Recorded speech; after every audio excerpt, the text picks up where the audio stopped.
Stephanie, if you could do a bit of an introduction of who you are and then just flow right into your talk. You are on mute. There's construction going on, so don't mind that. There's also very loud birds, so hopefully that won't disturb people. My name is Stephanie Powell. I am a Seattle native, now living in Los Angeles. Got tired of the rain, but I'm a storyteller. Yeah, I've got some degrees. I worked for some places. I've done some things, but in my heart, I'm a storyteller. I like to help people tell the stories that are going to help them, you know, whether they're telling a story to, get an investor, or whether they're telling the story to be able to, pitch a movie or pitch whatever. I like to be able to kind of come in and coach them to do that. My company is Fortuna Creative. We like to solve problems for small companies. Lately, we have just been kind of unwinding what other marketing companies have done for people. So we do a lot of website redesigns, and we do ghostwriting, we do a lot of content marketing, and we do social media. So that's what we do. But you can look this up on the internet if you're interested, and of course my LinkedIn's there. But what we're here today is to talk about how you guys can tell your stories, and that's the most important thing. And it was interesting. I do have a couple of slides just because people are visual, but I think it was interesting that you were talking about the product. And I think that's where I think that's where you guys are going to learn something today. So hopefully I will, if I do my job correctly, that will happen. So let me just share my screen. Hold on. Okay. All right. Okay. So this is us. We're Fortuna. So why storytelling? Why is it important? Why do you care? How is it going to get you money? How is it going to get you leads? How is it going to get you funding? How is it going to do anything? Well, why do we tell stories? Number one, we tell stories, and we have told stories for millennia, as it's basically a survival skill. Our brains are hardwired to remember stories. And that is how we've conveyed information, prior to the written word, and then after the written word. And it was stories and parables and all sorts of things. And we still do it to this day. And that is how we like to convey information. So what's the next thing? Why should you have a story? So why do you need a story? Well, you want people to remember you, and you want people to listen to you, and you also want them to understand what you're trying to offer. And you can do that with a story. I don't know if you've ever been to, I guess it would be the difference between sitting through one of your colleagues' PowerPoint presentations or going to a TED Talk. Which would you rather do? Rather go to a TED Talk, right? Because there's a story there. So how can you tell your story? Well, that's what we're going to talk about today. So we're going to start with the basics. And number one, do you guys all have paper and pen? I'm kind of old school that way. I mean, you can use your computer if you want, but we're going to kind of workshop some of your stories, and we're going to kind of get into the details. So make sure you have something to write with, or open up a document on your computer, so that way you can kind of start. And those of you who don't have a business, maybe you're an angel investor, you still kind of need your story of why are you doing this? What, why, what's your point? So I think everybody needs their own elevator pitch. So the first thing is I want you to think about these questions. Number one, why do you exist? And, think about even down to the fact where it's like, I wanted to have my own company. Well, why did you want to have your own company? You know, did you think you could do something better than the companies that you were working for? You know, and why is that? So think about that question. Then think about this one. What problem are you trying to solve? What problem is out there that you're like, I have an idea and I know how to solve this? So think about that one too. And the third one, who needs your solutions? Who, obviously that's like, who's your market? Who's your customer? But before you even get to the point where you're like thinking about customers, you want to think about who is actually going to use this, who needs this, who has this problem, you know, because that is going to guide you before you even have a prototype. It's like, who has this problem? All right. So, and then we want to future-proof this. We want to future-proof your story. So your technology or service is going to evolve and it's going to change. But the problem you're trying to solve and the reason for your existence shouldn't change. You know, if we do this narrative correctly, your story is future-proof. It is like, I exist, like our company, you know, I guess think of it this way. You all bought stuff from Amazon. Do you care about the technology behind getting you your stuff in 2-day delivery? Do you care about any of that? No, you just want your stuff. And that's the way all customers are. That's the way everybody is. They're thinking about themselves. It's like, I have a problem, I need to fix it. I don't care how fancy your UI is on your app. I don't, you know, unless it's really difficult to use, then I care. But, you know, people are generally, you know, thinking for themselves. They're out to, you know, kind of figure that out. So I'm going to open the, oh, sorry, let's go back. I'm going to open this up to some questions and we can maybe just have a conversation. And does anybody want to volunteer to kind of be the guinea pig? So let's pick on John Dex here because he has a product background, but he's also jumping into this angel stuff at an Whoa. Hi, surprise.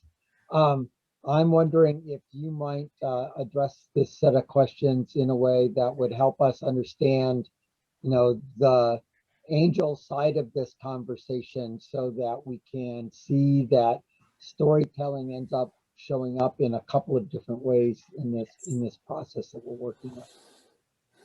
Okay. So why are you here? Why are you doing this angel investing stuff, John? Well, I'll put it in the context of SAC is that, and my role at SAC is, I want to bring up the next generation of angel investors in the greater Seattle area, Pacific Northwest, predominantly. The problem we're trying to solve here is there's, you know, a lot of early stage companies out there that have great ideas. There are a lot of people out there with a passion for innovation and, you know, an interest in building up their financial returns. And but these things aren't connected. So we want to connect the community of innovators with with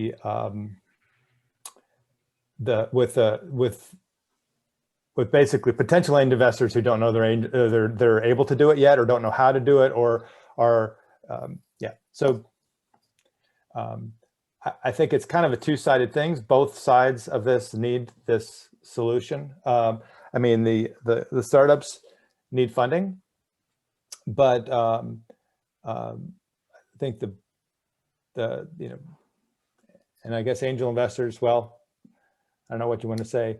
They're not angel investors yet, but I think, you know, people want to build their wealth and they want to be part of their communities. And I think there's a subset of the the Seattle community that is passionate about innovation, but wants to be along for the ride. They don't necessarily want to be the people at the startups. You know, they're kind of, they like being part of the community.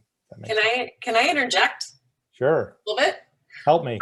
For the first question, you didn't really answer. Okay, you wanna bring up the next, you know, generation of angel investors. Why?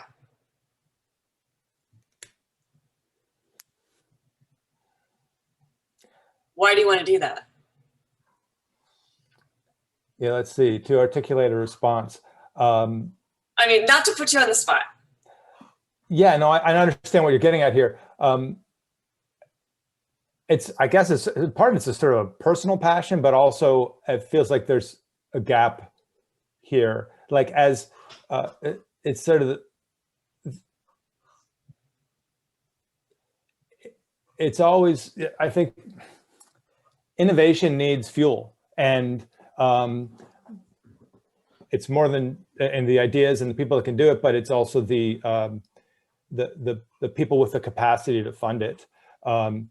So I personally, I think the future, our future, and is about solving problems and innovating, and we need to bring the pieces together that aren't easily coming together today. Just off the top of my head, I'd be like, hi, what's your name again? I'm sorry. John. Hi, my name's John, and I connect money with ideas. Because that's what you do. And then you can expand on that. Because I'd be like, how do you connect money with ideas? That's, you know, I mean, you got to have that hook, you know, because I'm thinking that John is dancing around some things he hasn't quite said out loud. right. And so I want to peel that back a little bit, right? The world can be a better place, and it needs to be a better place. And the way that the world gets better is through innovation. There you go. Seattle has a huge amount of resources between innovative startups and a lot of people with money, and we underperform with our resources. And we're here, John is here, to help fill that gap between those things so that the world can be a better place. Mm-hmm. I'll let John say what part of better place he wants to make exactly. it be. Yeah. But there's a mission from God in there somewhere underneath what John was saying that's a little less operational. Yeah, I think you need to be aspirational in your narrative. I think everybody needs to be. Like, look, I guess the good thing is, like, look at some of like your favorite companies' mission statements. They're very aspirational. They're not time bound. They're just huge. And that's where you should start with your narrative. And then as people want to know more, you bring them down into that funnel. So I want to flip the bit a little bit. So I'm trying to get a little bit of compare and contrast here. Dante has this big idea, and he's trying to do something with that big idea that's clearly aspirational. And what he's doing with his idea and what John's trying to do need to meet in the middle somewhere if there's going to be a successful kind of engagement. So Dante, can you do the same exercise that Stephanie's asking for? Sure. So Scape Hop exists as a company to help people build and develop ideas, but beyond just having an idea, people need to take those ideas and make something productive and tangible with them. And so the ways that that's done today are a little clunky. There's some friction in there. You know, writing in a notebook, writing on a whiteboard, that often requires then kind of taking that information and putting it somewhere else, like into a document of some kind. Or, you know, if you're starting in a document and doing an outline, that almost forces a very, very linear form of thinking that is often limiting, prone to things like writer's block, stuff like that. So I want to blow that up. I want to take those frictions away. I want a very fluid, infinitely flexible solution that lets people think visually in any direction that they want, and then very seamlessly with the least friction possible, have some sort of productive output on that. So they have a great starting point for their book or their blog post or their presentation, doesn't matter. And so I think there's a huge market for something like this. Most people are visual thinkers.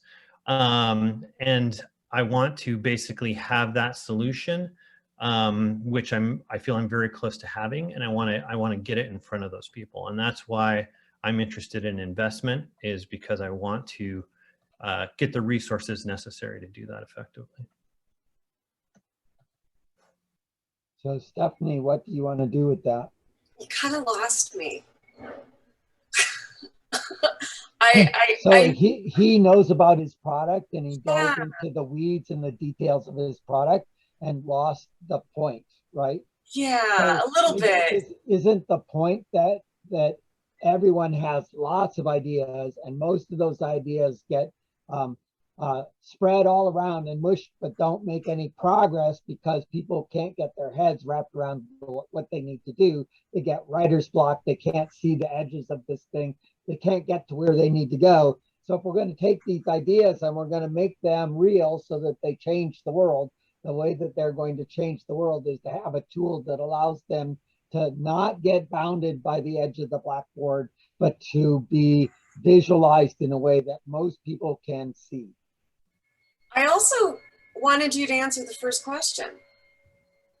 Why do you Why care is that about important? ideas? Why is it important to you?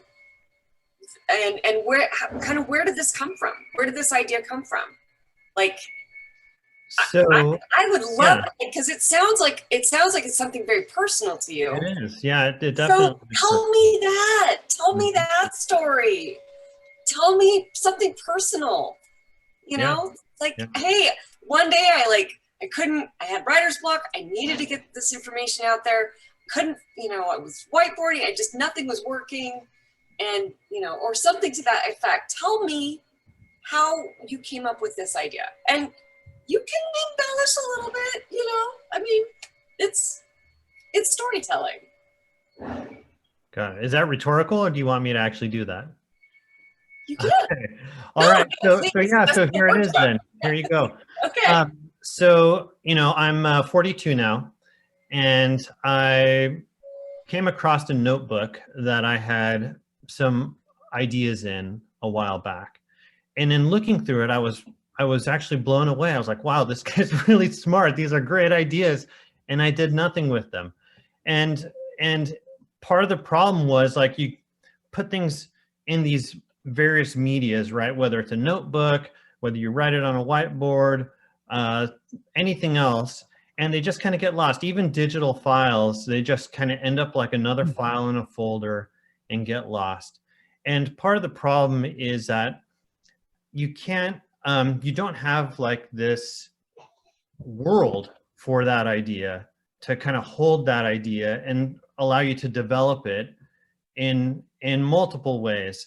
And so what I wanted to do was to have a tool that allowed people to capture ideas and fragments of ideas and give them the opportunity to build that out over time, and then have a very seamless way to actually put that out into some sort of productive work. And that's what— I'm going to stop you. Stop you. That was excellent. And it held my attention. And I get it now. Do you see how easy that was? No, I think it's like everybody wants to, like, everybody wants to throw out their tech because they think, oh, we're tech, so therefore people are going to want to jump in and get and fund us. Yes, generally that's the idea, but to me, I think that's the thing that, like, if you're going to listen to a bunch of pitches all day, that's the one that I'm going to remember. Because I'm like, yeah, I have a bunch of notebooks like that too. And, I can relate to your story. So do you see why that's effective? Mhm. And sorry about the construction. Hold on.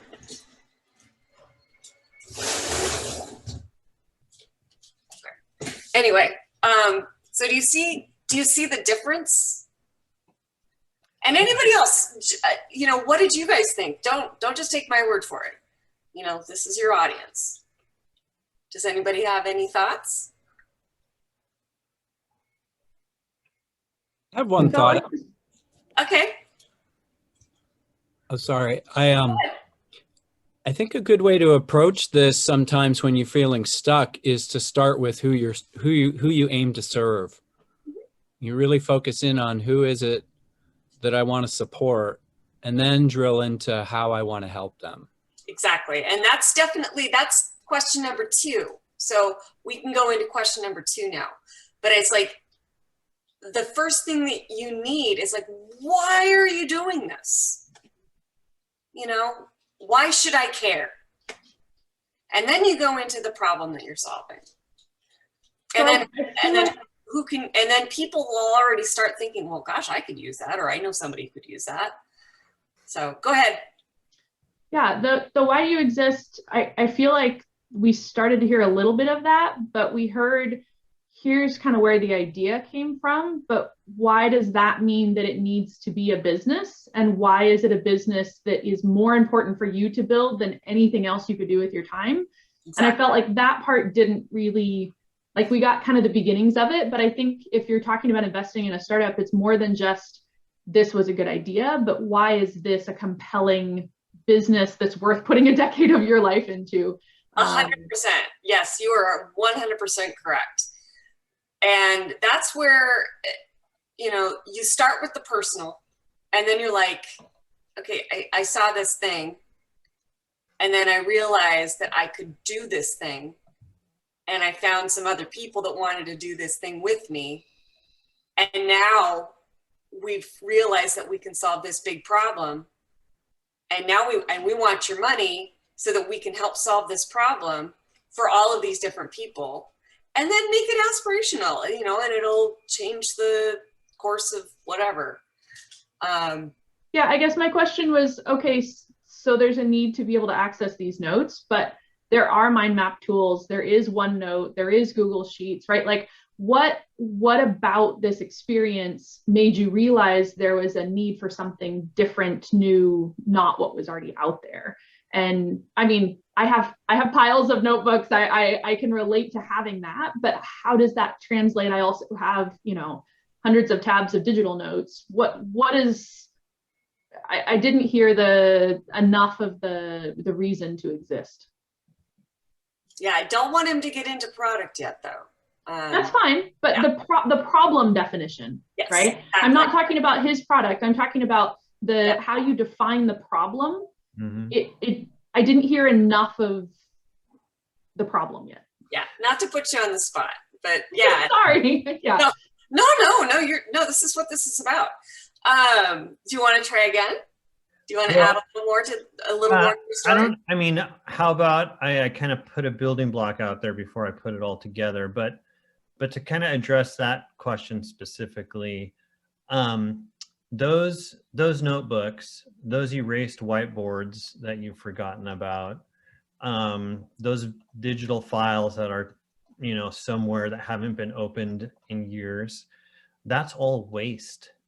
The time and energy that went into building those good ideas is wasted, and people aren't able to realize their true potential because that's just, not ever resurfacing. It's not being maintained. It's not evolving.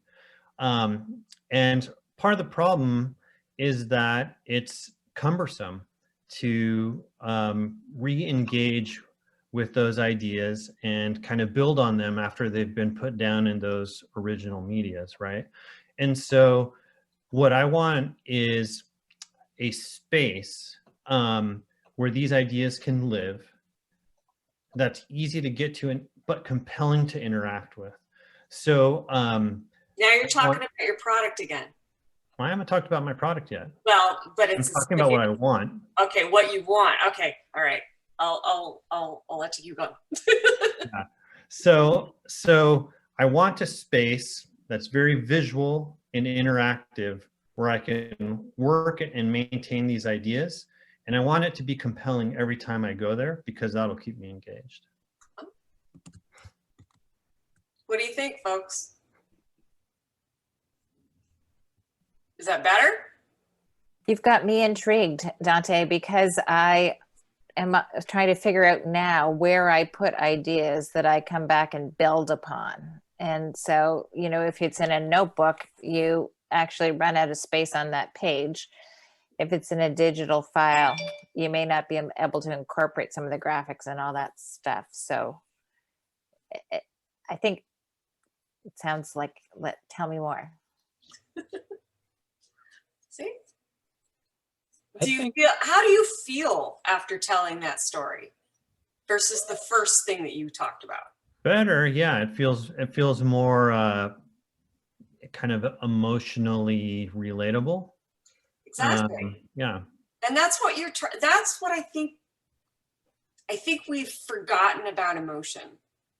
And we've forgotten how to, you know, people want to be excited about your product. Like, tell me about your business. Tell me why you're doing this. Tell me, you know, and if you're like, well, you know, I have this thing and I did this, you know, people are going to like whatever. But if like what you just said is relatable and it makes sense. And you've got people's attention. Like I said, like the first thing that you said, I completely like train of thought, like squirrel. You know, and you got to realize like people's attention spans are, you know, and especially if you're going in and trying to pitch and get money, you know, it's great to have a great pitch deck. But at the end of the day, you need less slides and more stories. So, and something like that, you can actually just stand up there, maybe 1-2 slides that talk about, you know, a couple of things and maybe an appendix or maybe something that you can hand over to them after you leave. But you're there, you're on stage essentially and talking about why you exist, why you're doing this. And you want to take some of that passion that you have for what you're doing and spread it around the room and get people excited. And if you're not passionate about what you're doing, then obviously I don't know why you're doing it. So anybody have any thoughts there? Well, it's certainly true that angel investors should be looking for the passion in the founder, because when the startup gets weird, and we know that the startup will get weird, it's going to be the passion that carries you through that weird, gnarly space that is the startup. And so we're definitely looking for that expression of that. Yeah, I mean, just remember, we're people first. You know, we're not, you know, Elon Musk has not gotten his way yet. We are not run by AI. We are run by emotions. And we make our decisions, you know, we do use logic, but we make our decisions, you know, through passion. It's like, well, you know, I feel this. I feel like this is an important thing.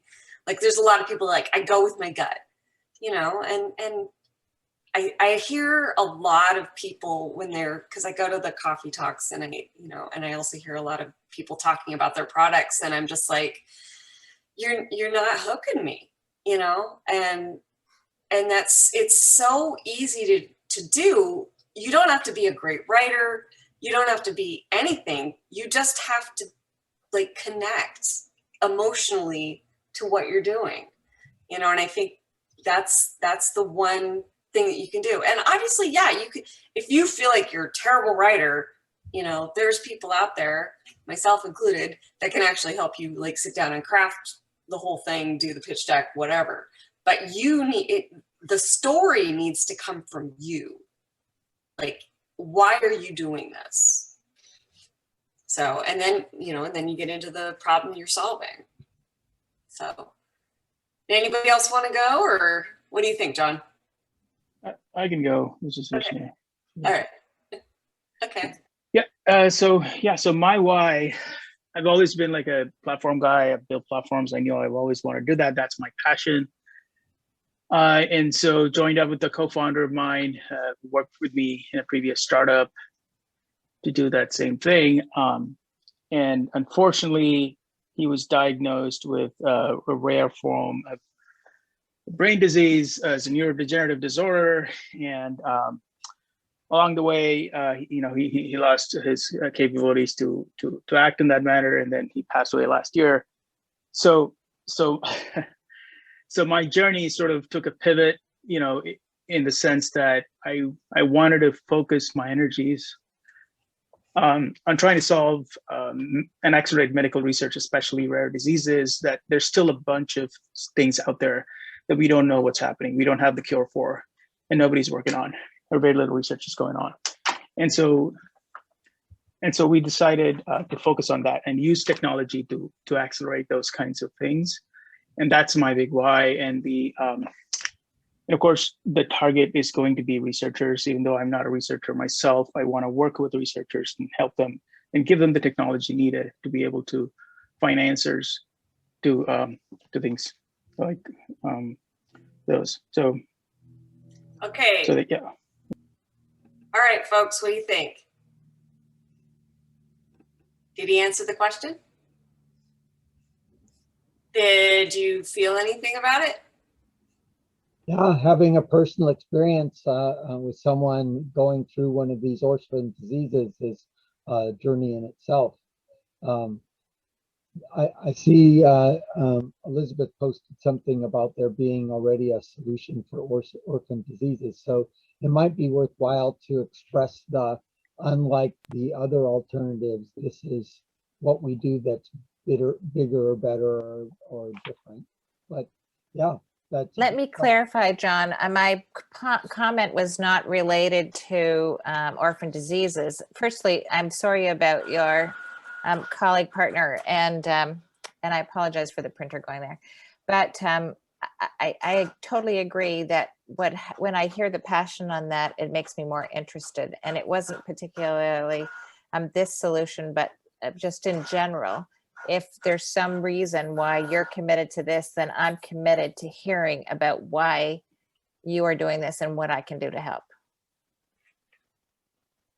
Yep. Thank you. Yep.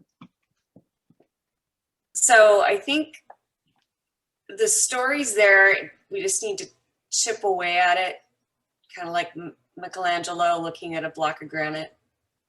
It's there. You've got. Yeah. We just need to finesse it a little bit. Yeah, I'll tell you, this is the first time I'm sharing this with any kind of investment crowd. I've resisted the urge to say something this personal, even though, I mean, it is the reason. Yeah, it's the reason you exist. It's the reason your company exists. It's not, yes, maybe it's personal, but that's why you're doing it. And that's what's going to connect with people, especially if there's solutions out there that are similar to yours. You really want to, and that kind of story really tugs at people's heartstrings, and you want to do that. You want to connect emotionally with the people that, that can give you a helping hand to make this a reality. Vishnu, to your point about sharing something that personal, I had some personal stories that have been part of some of my businesses, but often it was not the first thing I shared, simply because I knew sometimes I would feel more emotional talking about that in the early days. And so it wasn't always where I started the conversation, but I think when people say, so why this? Having a good answer is really compelling. And at least in my case, once I actually wrote about it and put it out there in written form in a public way, I was able to get to the point where it was less emotional for me to tell that story. And then I started incorporating it earlier on in the presentation. So to Stephanie's point, it is really compelling, but also recognizing sometimes those things can be hard to talk about. So finding where in the story it's going to be the least disruptive for you to be able to talk about the rest of the pitch. But exactly. you can get there. But I mean, it meant enough to you to start a business about it. And not that you're going to exploit, you know, personal things, but it's what's going to connect you with people, and people are going to remember you. So when we are doing pitches, there's a set of, I mean, clearly a narrative is a thing that makes the pitch more effective. Because if I see, you know, we are going to do for Seattle Angel Conference 20, 1-minute pitches for however many companies come in, right? So if we have 80 companies, we're going to do 80 pitches. So the first thing that has to happen is that you have to be remarkable enough to be one of the 3 that I remember out of those 80 companies. But the second thing is that you have to build out the skeleton of the story enough for it to touch all of the aspects that we care about, right? And those things include all of the bits that are in the lean canvas, and some additional things like market size and traction and milestones that you're achieving, and some sense that there's a group here that can actually do something about it. Because again, the number of people with ideas is huge. The number of people with ideas that think that money will solve their problems is even bigger. And so we need to get people that can actually do things. And we have a minute to figure out whether you're one of those people we would like to hear the second part of the story from or not. And just telling your passion is not enough. So you have a minute to frame that we are someone who can get something done, and we care about this enough that we're going to jump over the cliff and do crazy things with our mortgage that no sane person would do, because we want to make this happen. We will make this happen regardless of what happens in the world around the business. And we don't see that level of passion in the process, then we get worried about whether or not that's something that's going to actually go anywhere, because people will get tired of fighting the startup journey. So can we dive into a little bit of the bones of what has to be in the early customer discovery part of the 1-minute pitch? Yeah. Oh, me? Yes, you. Yeah. It's, and I kind of wanted to backtrack a little bit and just say, before I jump into that, you may think, oh, this narrative, yeah, okay, it's just for me to get money, but it is the basis of your marketing pillar, your narrative. You figure this out, you can write your mission statement, your vision statement, you've got your about us on the web page, you've got your employee handbook. I mean, everything is based off this narrative. So you should be spending as much time on this narrative as you spend on your product, because that's your sales tool right there. So I just kind of throw that out there. I mean, this is good for pitches, but it's good for everything. So Stephanie, what about the situations where your reason for starting a business is not going to be the same as your customer's reason for buying your product? I'm just thinking, like, depending on what your reason for existing is. That's number 2. That's part of the narrative. Part of the narrative is like, okay, why do you exist?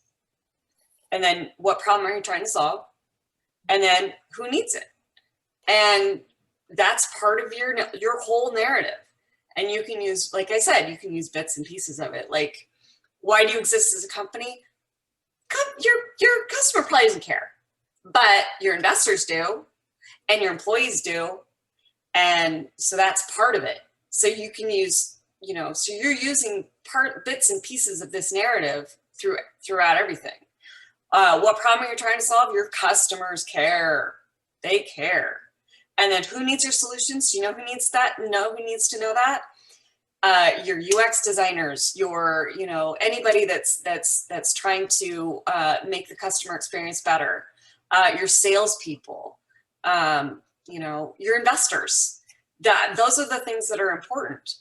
So this whole narrative structure is something that you can use in bits and pieces and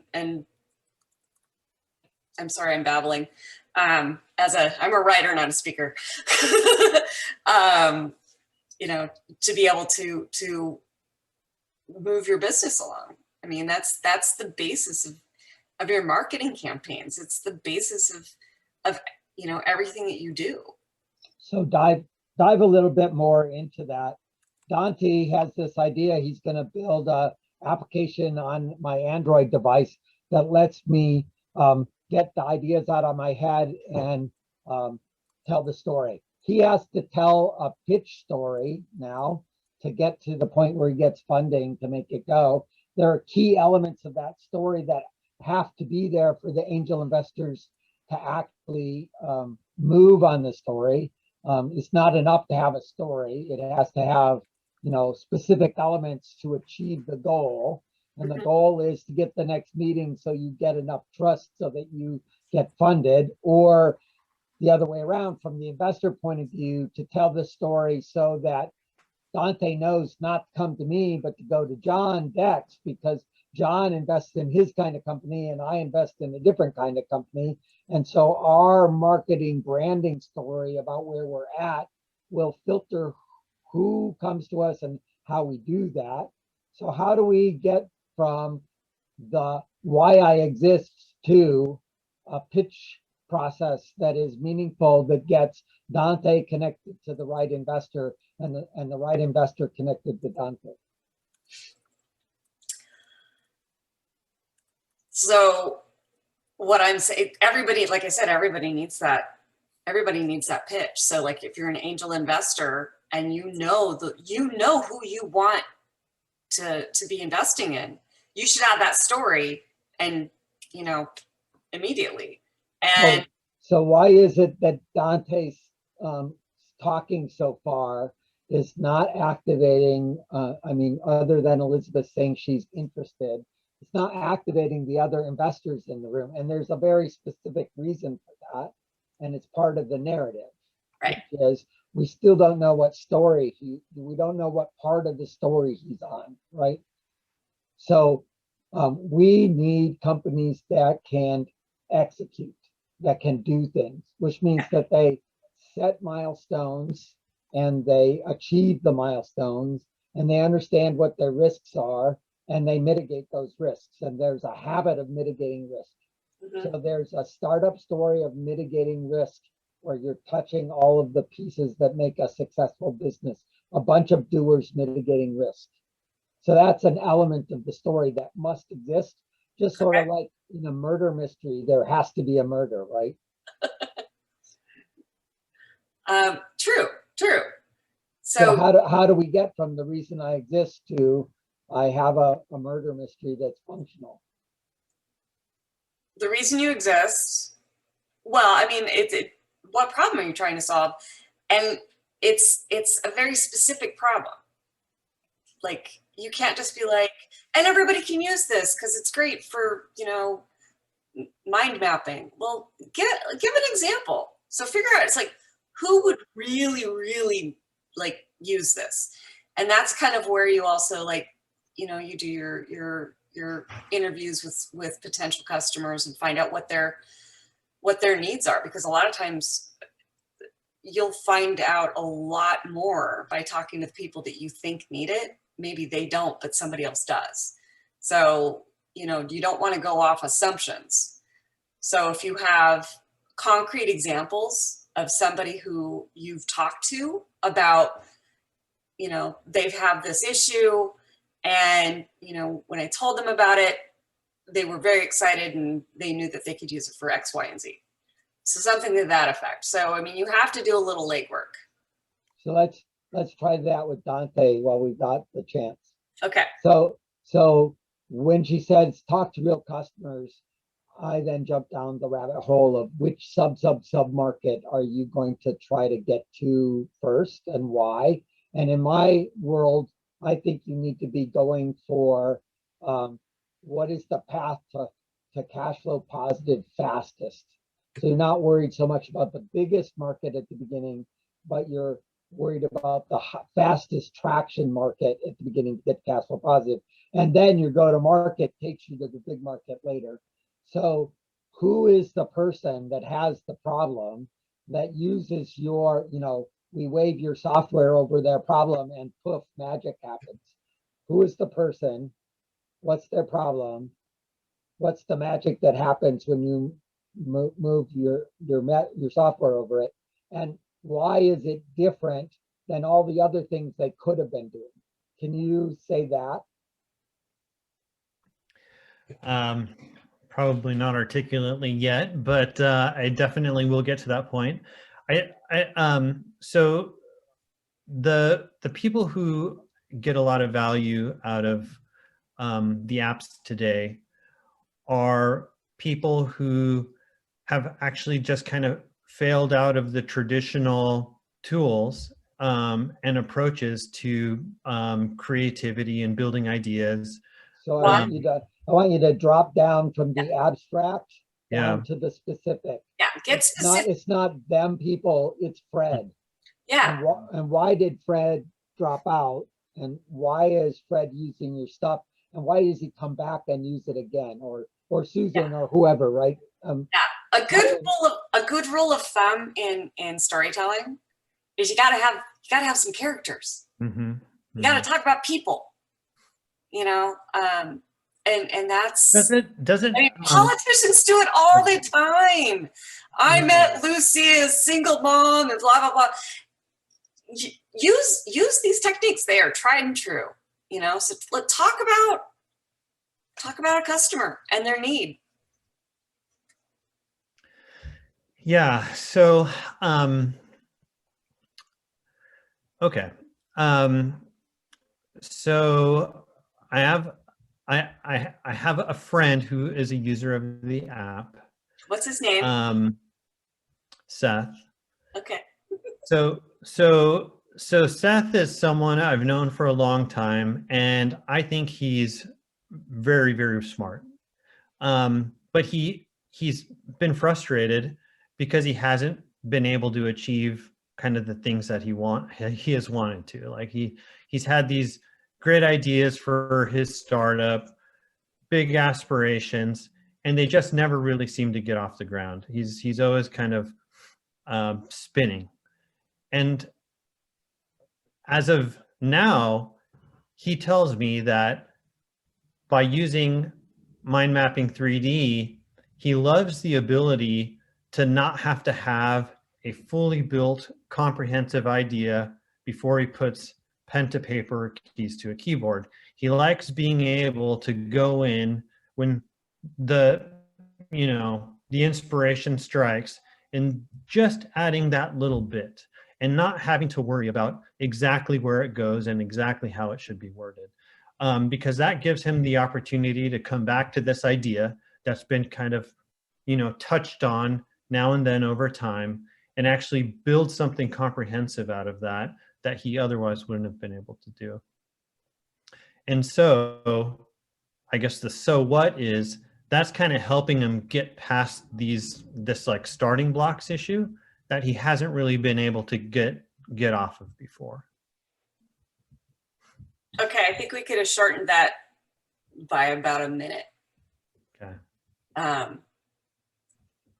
And what really got me was when you were talking about how he can kind of go in and mind map and drop ideas and then come back later, when he wants to like explore them more. I love that.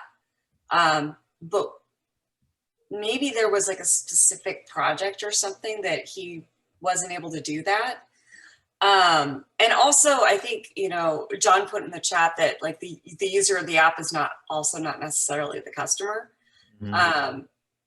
So maybe it could be somebody that hasn't used the app yet, or just, talk about even a personal story of like how you weren't able to do it. But I do like the idea because now I'm kind of getting interested in your product. It's like, oh, cool. So like I could totally use that. Like I'm going, because I come up with ideas all day and I'm writing them down in a notebook or like talking to my phone or whatever. So that's kind of a, you know, I think it's like creatives would probably really use that, you know, and that's kind of where you want to figure out who all can use it and who can't. Yeah, it's So great. Stephanie, you do a lot of writing. You have lots and lots and lots of ideas that need to be organized. How do you do it now? How do I do it now? Pieces of paper and notebooks with little strings attached to yellow stickies on the wall, right?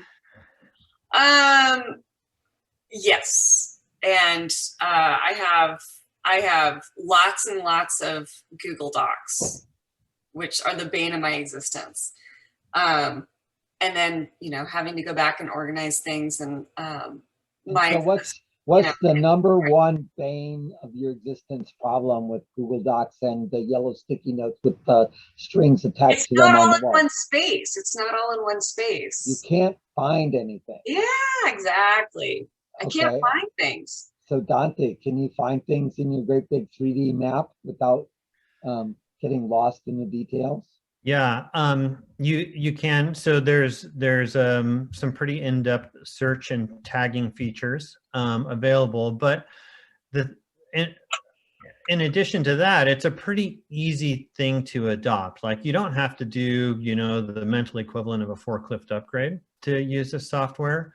So A what? like a complete change. Like you don't have to disown Google Docs and come straight to this. Okay. So what you could do is you could build this idea within my app, and you can actually link to all those individual docs, those presentations, those everything else.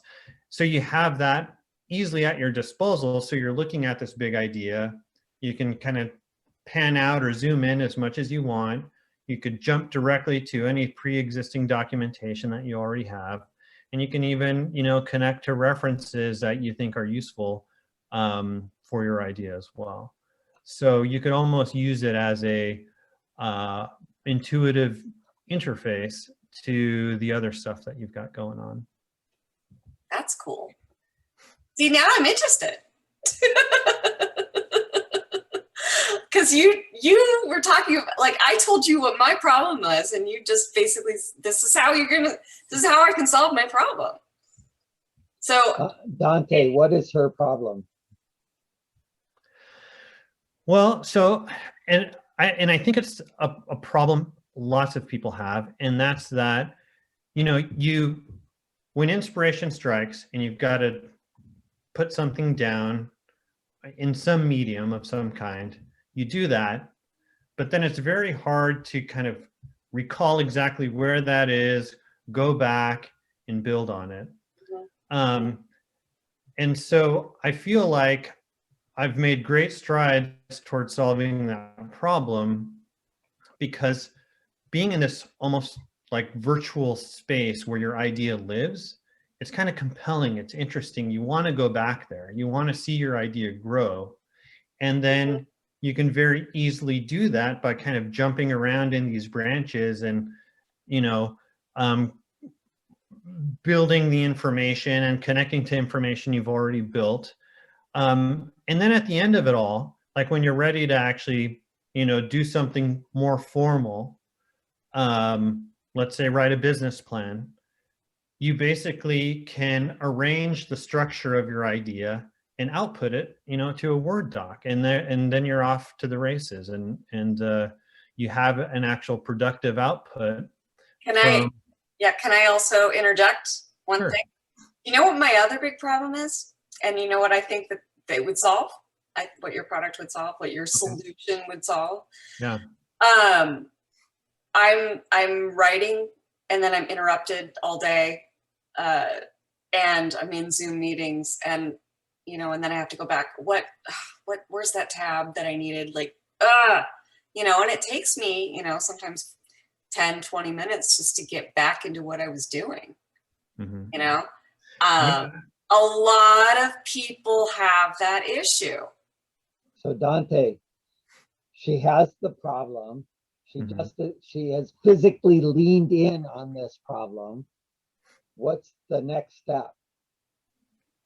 So the next step would be to download my app. No? Okay, John, give me a Oh, okay, I see. So It'll be available next week. Would you like to sign up to be one of our beta testers? Or oh yeah. would you See? like to be so Mhm. so in the customer discovery process, which is what Stephanie is trying to do, is Mhm. to document out that customer discovery. Who has a problem? What is that problem? How does that problem scratch their itch enough that they're interested? And then when they lean in, to check to see whether they're a customer or a cheerleader. And so in that narrative, there's a narrative with a purpose. The purpose is, right, Mhm. to get them to commit. Mhm. How can you get Stephanie from being interested to being a qualified customer is part of this journey that we're on, right? And so just since the opportunity is presenting itself so loudly to me, Dante, can you make an offer to Stephanie that would tell you that she's a customer, not a cheerleader? So this is the part where I ask for some sort of monetary commitment, right? Which is like It's nothing like startup proving playbook. that someone's a customer by having them pay you. So,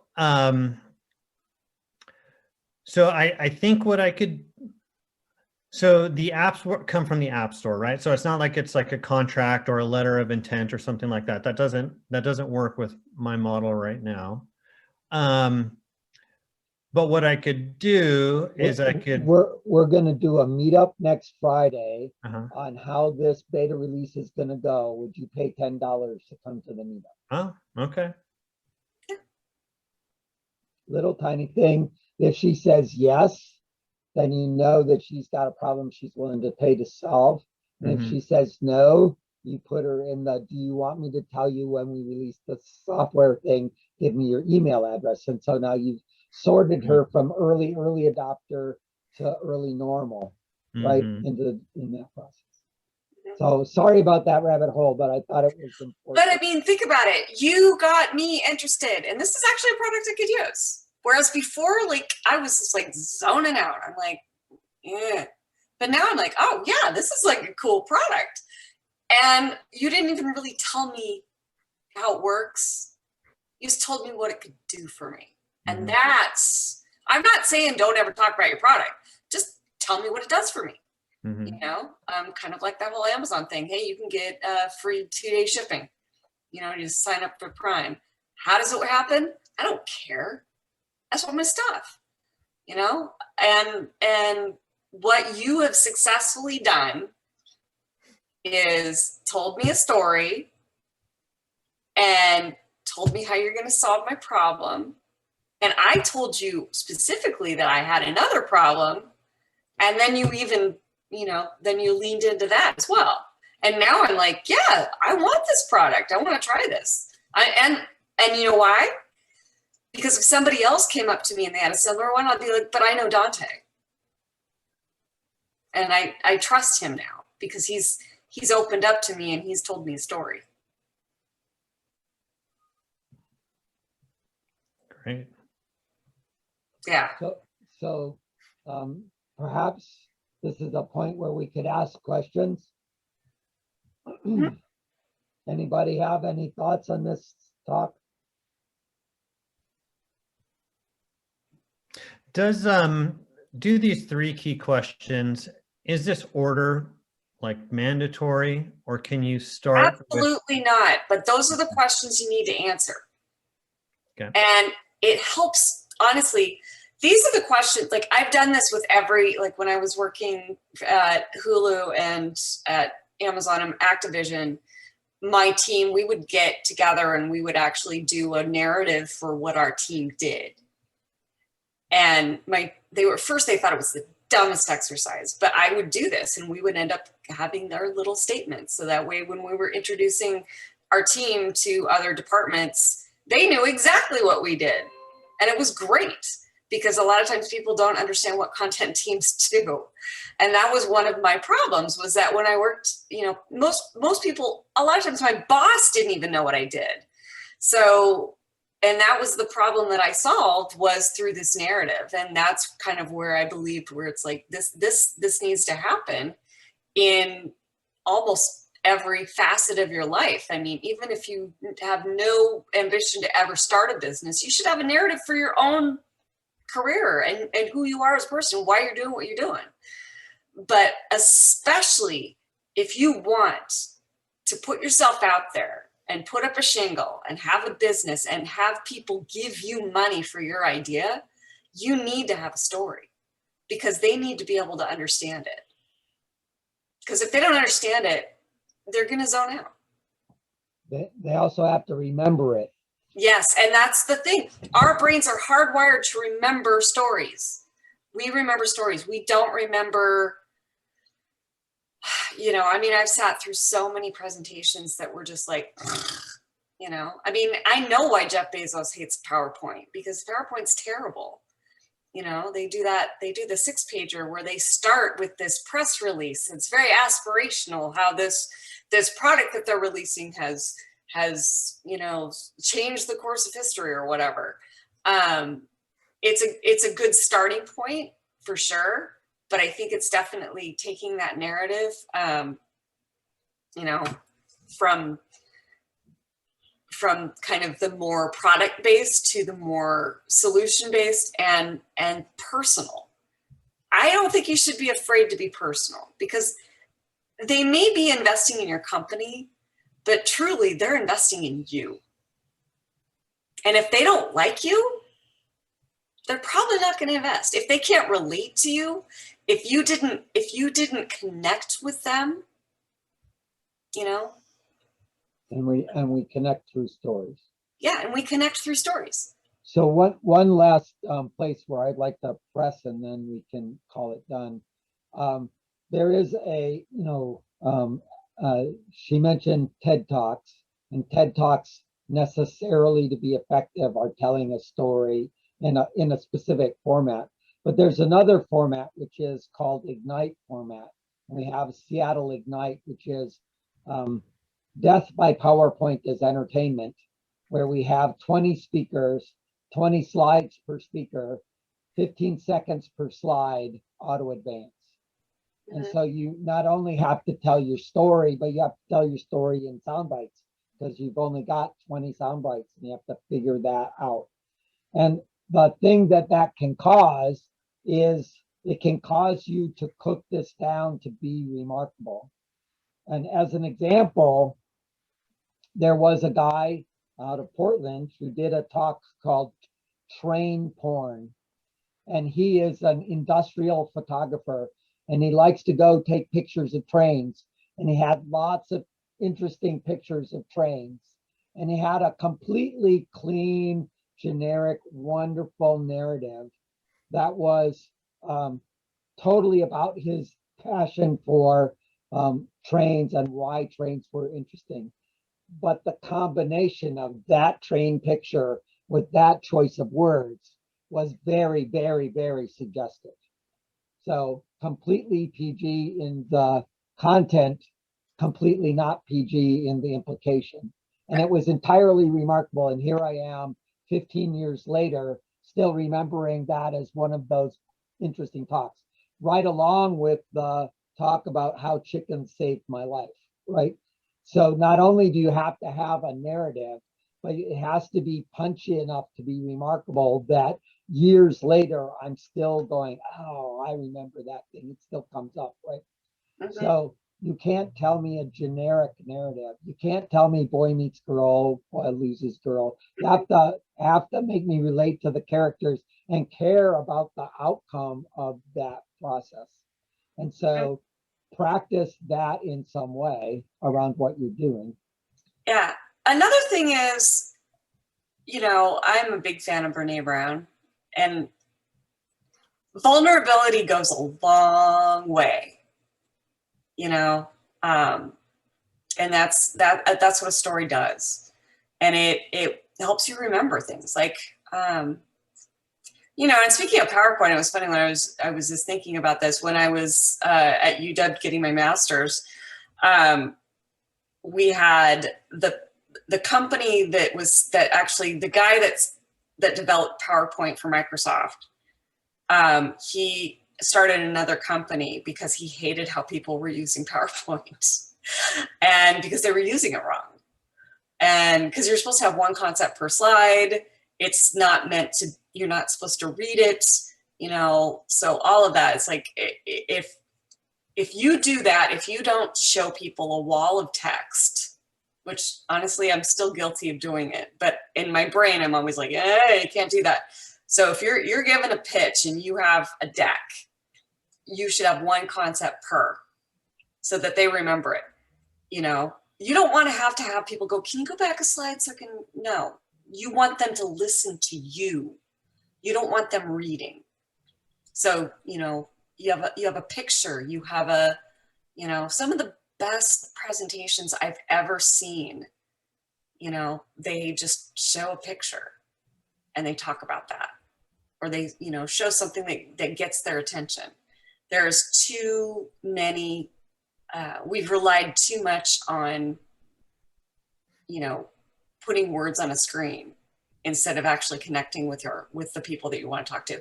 And you should be able to almost do the same pitch to one person to you know, 10 or 20.